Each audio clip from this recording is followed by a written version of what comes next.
just see the big old, fat old me. I just started watching Ozark on Netflix, and to me it's like something brand new.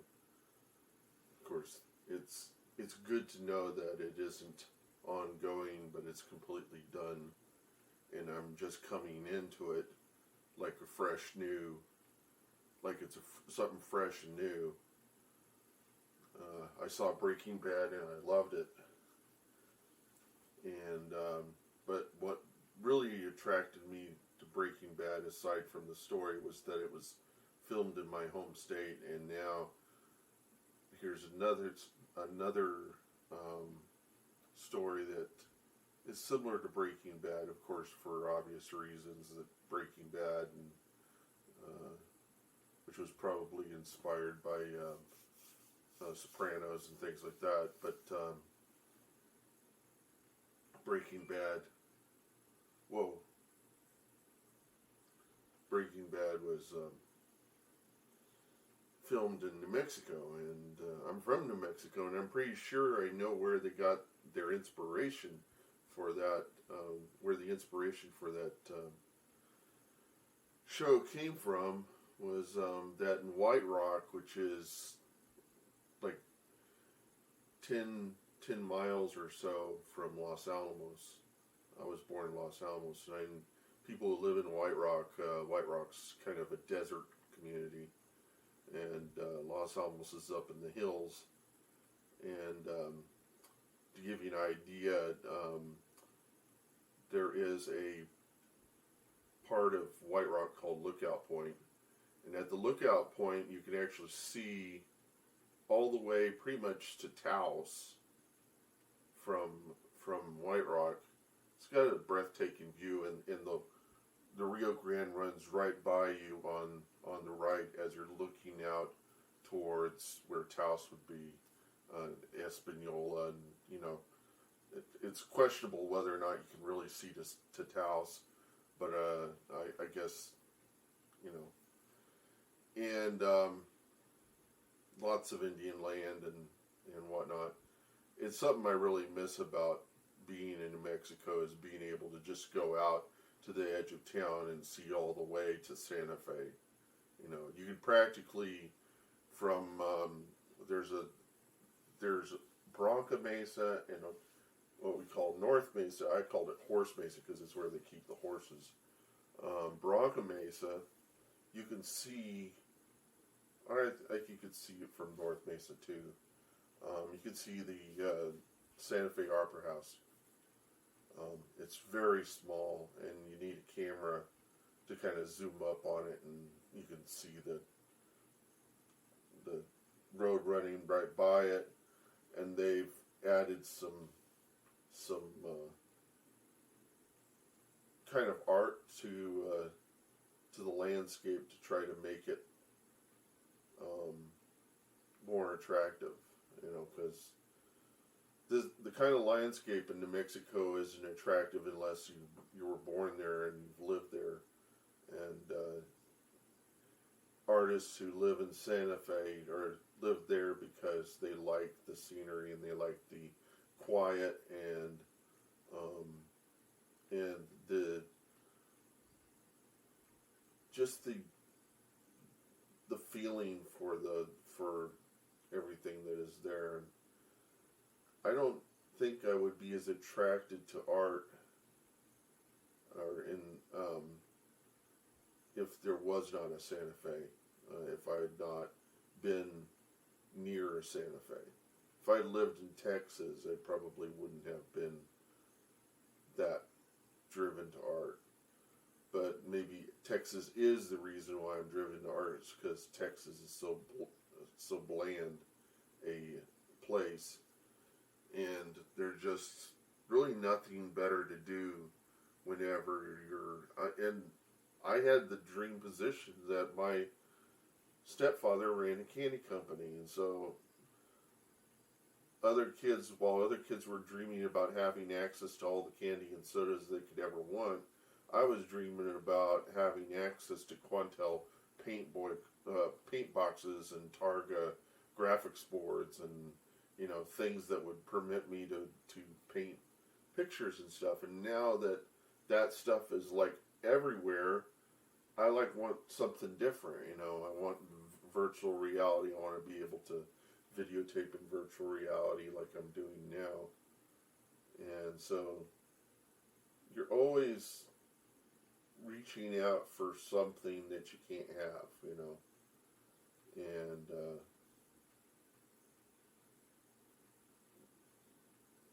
that's my life. And I think everybody else is kind of that way. Some people accept what they have. Some people are always reaching out for what they don't have. I'm just, it runs the entire range of that with me. And I wish I would make best use of what I have, but I don't. There is some cases where I have, and I'm really happy. Whereas with web development, I created that site Rock Me Amadeus, and I did it because of a want and a need to have an experience like music television, and I wanted to do it. I wanted it. I was fascinated with the ability to automate video playback.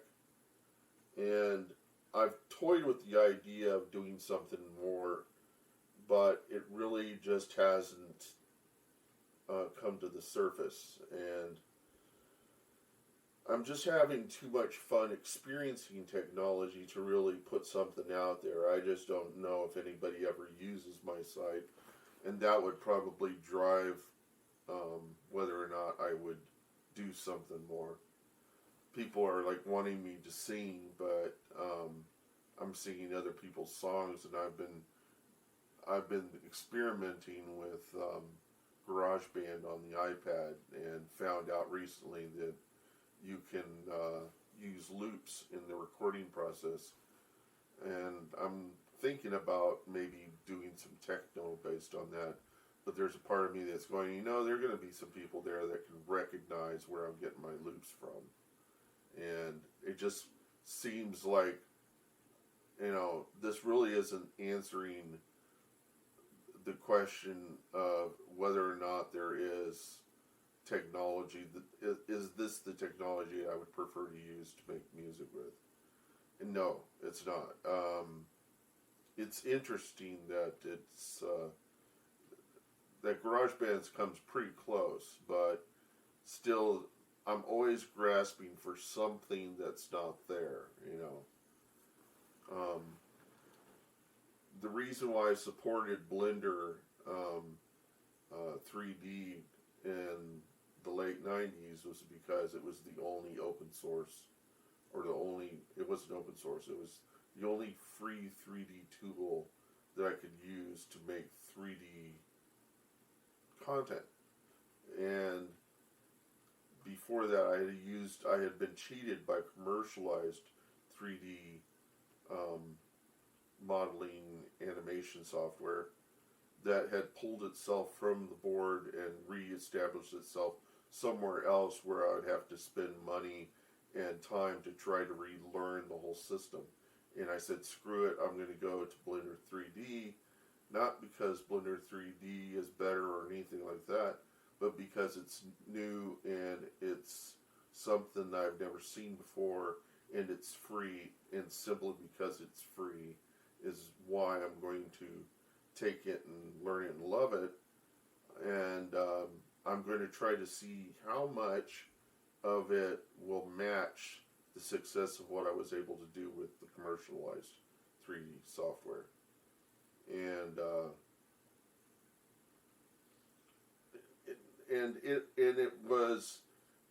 it's not always been happy with me with Blender. I wouldn't use it as an art tool right now because it's always in flux. And I, in fact, don't use any 3D software because it's not as magical as it used to be for me. And what really upsets me with 3D graphics is, especially with the Oculus platform and things like that, and with Blender is that it's not well integrated. It there just doesn't seem to be an element in the world of trying to make things easy to integrate, so that you can go from creating the model to producing something on a platform. It should be more modular, and it should be more easy for artists to take their ideas and put them in a public space, but it doesn't exist, and it infuriates me that this is not possible. And you know, what can you say?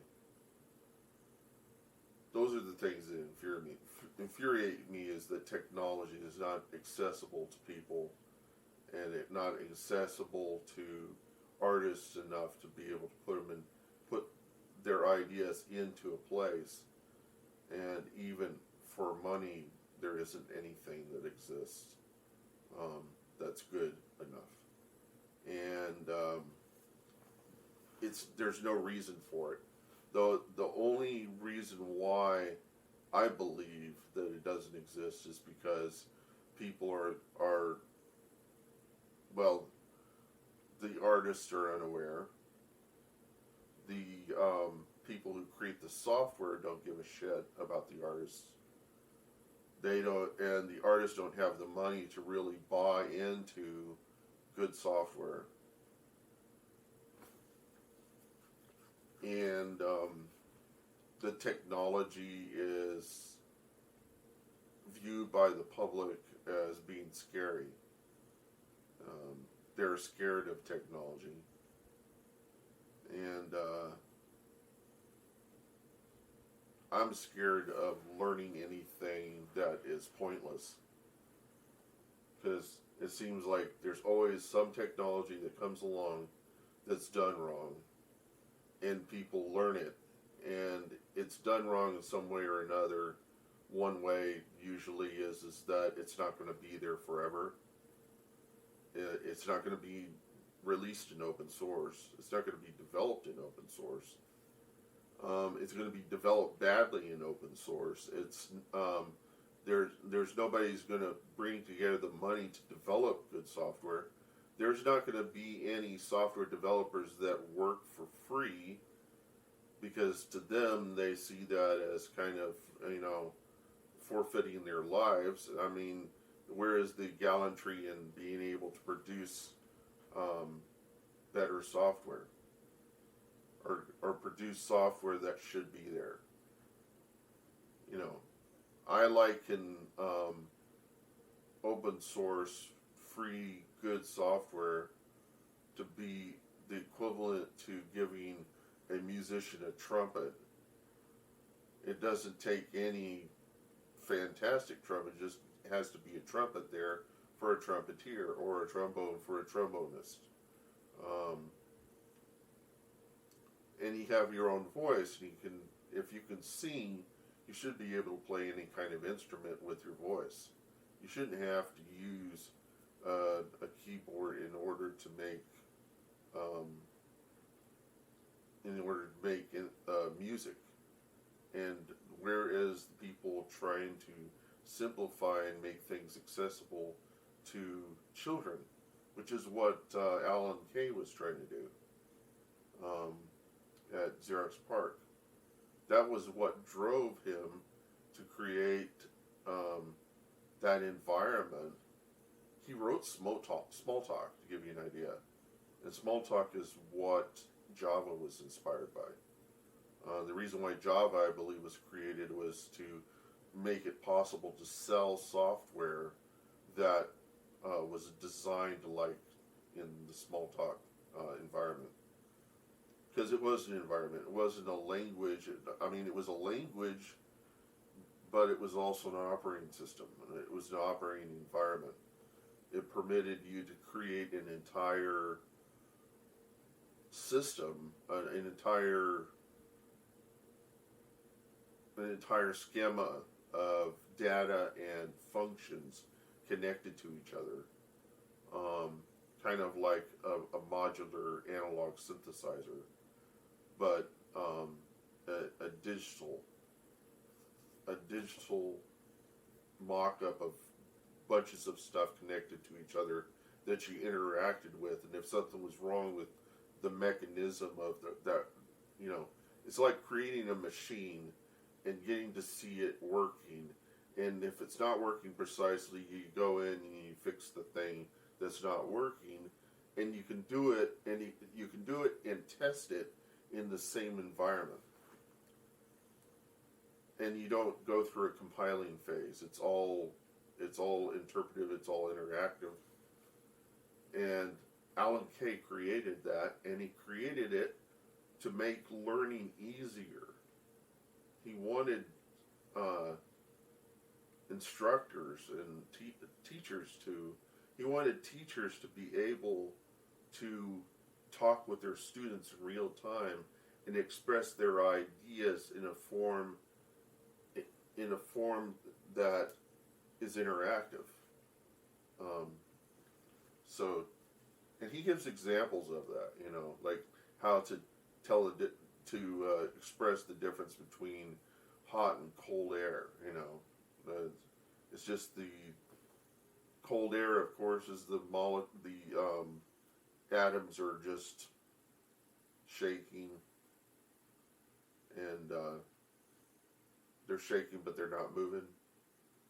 And hot, they're bouncing off the wall. And what does that do to the space, you know? And so anyhow, so my frustration is, and I think everybody's got this frustration that deals with computers, is the ability to access the real shit and get it in front of other people, and being it and getting past the point of the fanaticism of the computer, getting past the electronics, getting past all of the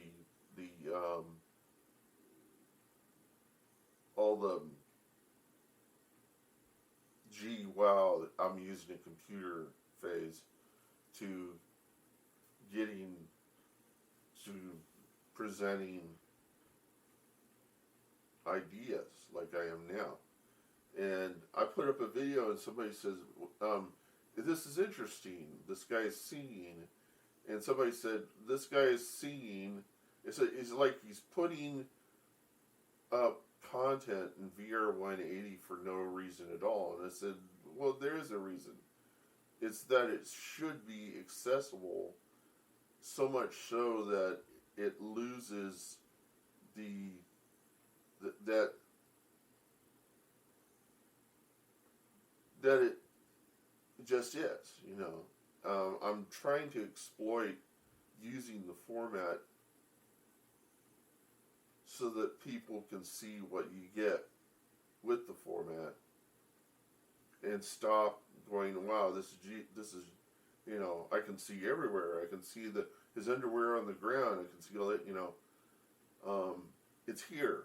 Why isn't more people using it? Why can't I buy a concert on Oculus that's in stereo VR 180? Why did I see the Elton John video, now I'm not seeing this with all the musicians? I'm starting to see it with dancers. I really love that I'm seeing it with dancers. But why am I not seeing more of the shit? Because I want to already be at a point where there is streaming service where they got VR 180 music videos and dance and all the things you would see at a theater that you can't see anymore because of COVID. You know? It really opens up a new landscape of performance for artists. And I don't understand why the artists are not taking advantage of it, because it's there. It's the technology already exists. Why are they sitting around, I mean, and not like really using it? And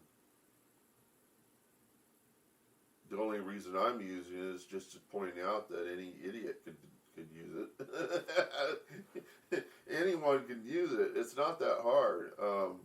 All this camera is really nice. Um, it's got a built-in Wi-Fi. You connect to the Wi-Fi, you get the program downloaded. It's available for Android and the iPhone. And it's what's really cool about the iPhones and all this stuff is that they make it really easy for people to access technology. I think that's the big thing with the iPad.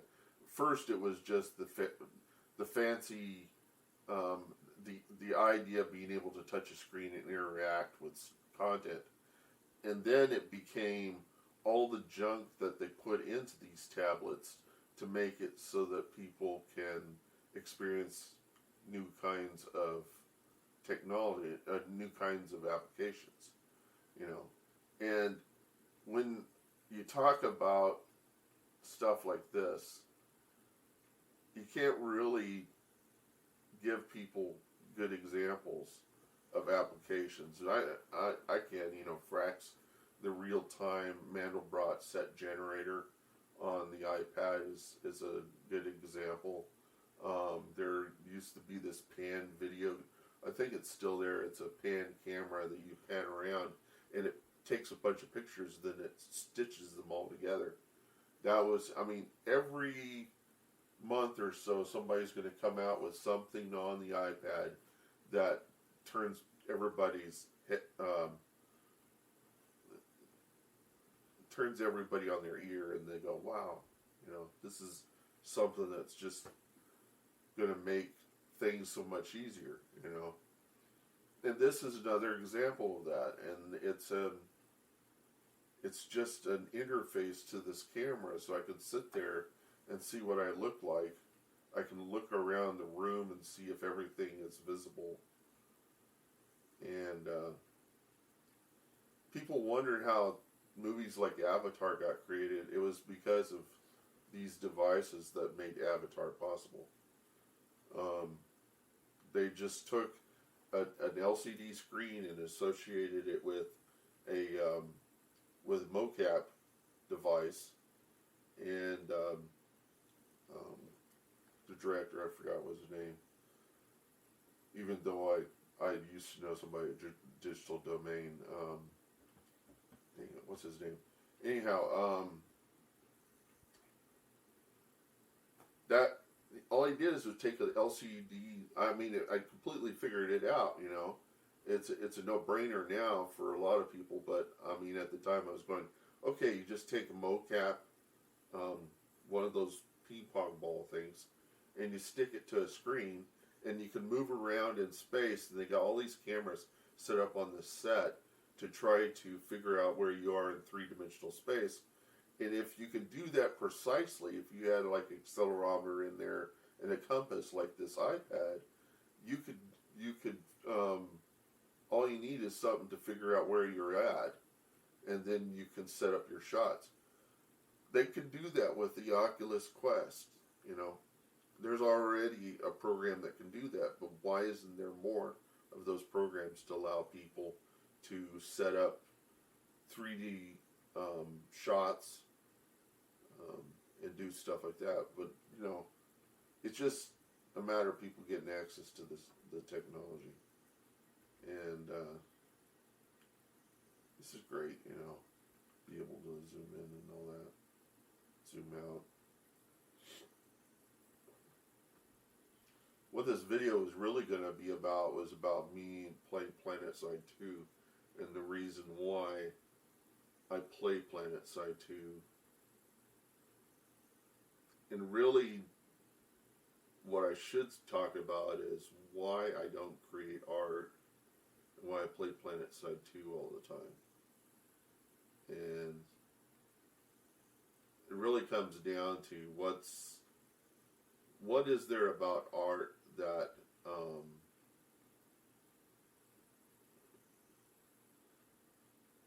that is fun. And the truth of the matter is, art's not fun for me. What's fun for me are video games. And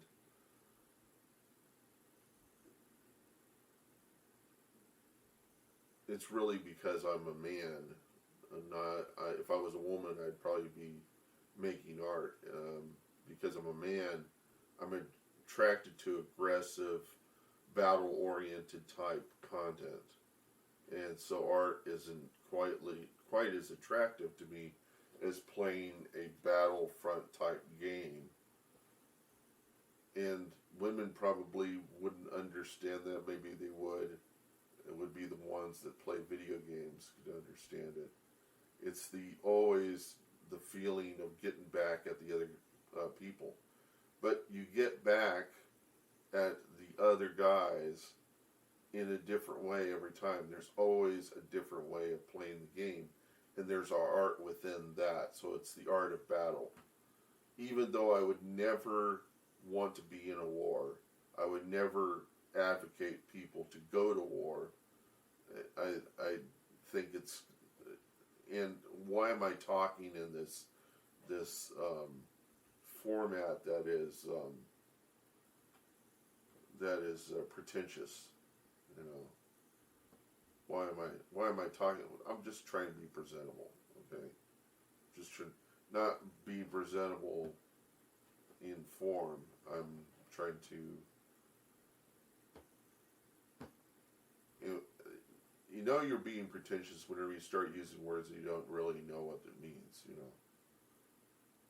And see, now I'm questioning the metaphysical of the meta of what I'm doing now. Meta is outside of, so metaphysical is outside the physical. It's trying to get outside the box and kind of look at yourself and thinking, why the fuck are you talking like that? You know, why the fuck did you use that word? You don't know what that word means. You know, and why are you trying to sound? What was it? Advocate? Did you use advocate right? And you know, why do you use advocate at all? Is it because that's what you heard other people use on the TV, that they'd use these long words, and that those long words are not making the content more accessible to children. It's supposedly trying to keep that information away from children so that they don't hear what you're really trying to say. Or is it more precise? How is it more precise if not everybody understands the word to the complete meaning of that word? You're going to have to simplify it down to something that sounds really dumb in order for everybody to have access to it, but there are going to be people that are not going to listen to it.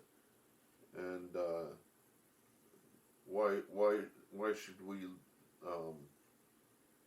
make it easy for a small part of the group to understand what's being said than to, you know, we can get everybody with just being plain. And so why do we use these long words? Why not use shorter words?